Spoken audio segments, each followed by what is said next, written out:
we have this locus of control, meaning there are certain things that we give undivided attention to.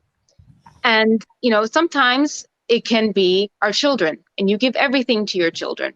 Sometimes it could be, for the younger crowd, it could be school, putting so much effort into school, making sure that, you're getting good grades, you want to go to medical school, whatever.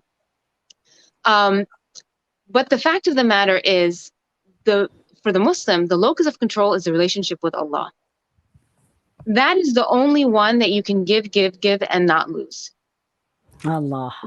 When you give to your children unconditionally and you have nothing for yourself, when they leave, you did good by them. But then what do you have?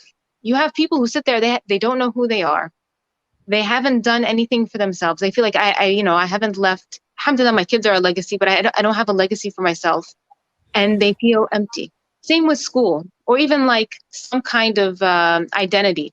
If you're an athlete and you get injured, that's it. If you gave everything into the sports and that's your identity is going to crash. Same with school. Say for whatever reason it doesn't work out the way you want.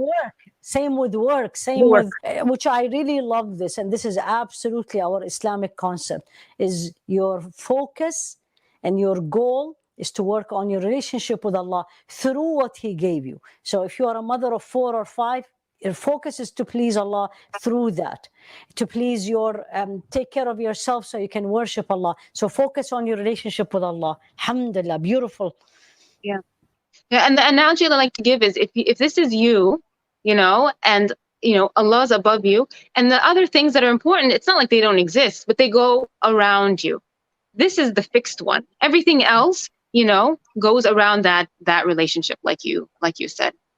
Okay. And so, going back to that whole concept that we are here to worship Allah, that is our primary focus. On the Day of Judgment, we go back alone. So knowing that the other things are important, of course, we have amanat that we have to, fulfill. But that is the relationship with Allah is the first.